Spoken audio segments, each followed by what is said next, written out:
two bikes you see behind me I built this year. They're basically 2010 Honda RS750s, and I built a Scrambler copy from the 60s and a flat tracker.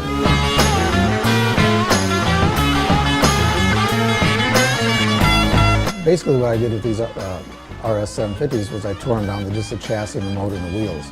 Stepped back, looked at them, tried different things on, moved things around. I don't really work from sketches. I have worked from sketches in the past, but this was more of a gut feeling while I was building these bikes.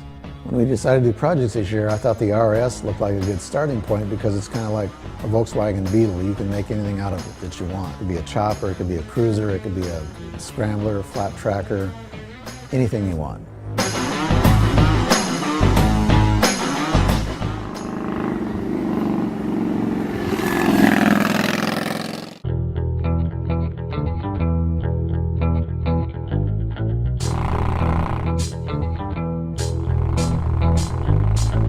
On the Scrambler, I started with a stock 750. I tore it down, figured out how I was going to modify the rear part of the frame and the swing arm to tuck everything in closer. The gas tank seat grab rail was very important on the Scrambler because that was kind of an icon touchstone part on the bike. When you're sitting on the bike, you see the handlebars, the Scrambler handlebars, the gauge of where it's at. I lowered the gauge about 3/4 of an inch.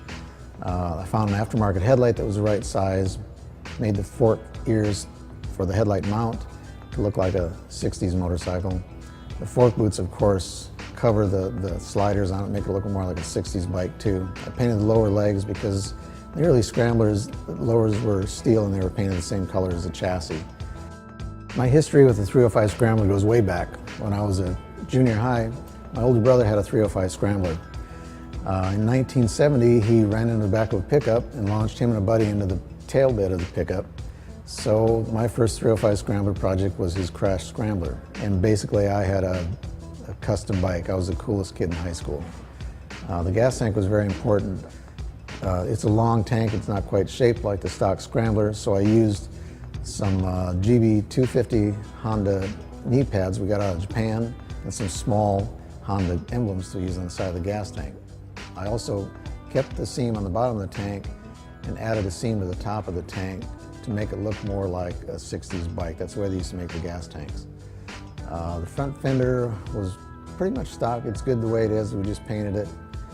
The tires were very important. I used the stock wheels. I took them apart, powder coated the hubs and the rims, and then put on some Scrambler style tires. But those are just the stock wheels.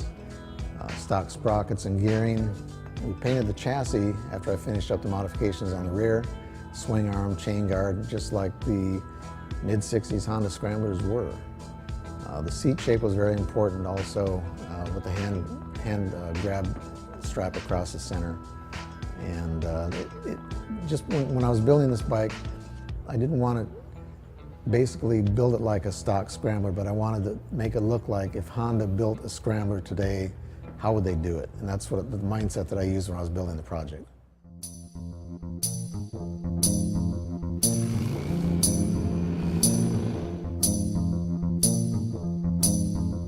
The flat tracker was probably the most complicated bike to build.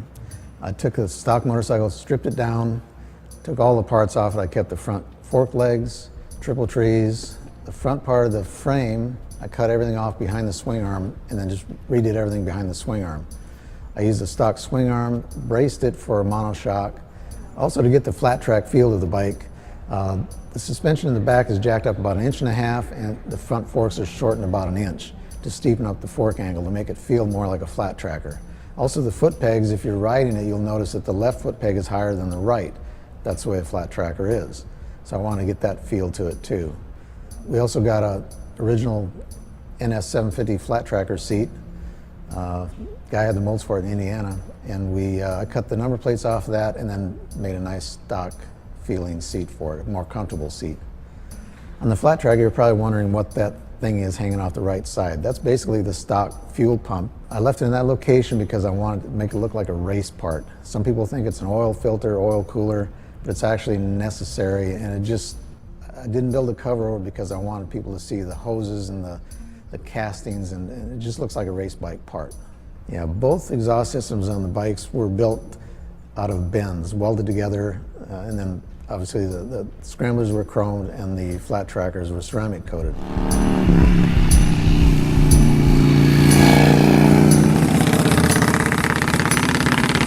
There was a lot of work into those, grinding the welds down, making them look like they were mandrel bent. And I wanted both bikes to be relatively quiet too. The flat tracker has two 24-inch perforated core baffles in the mufflers, and it's got a nice sound to it.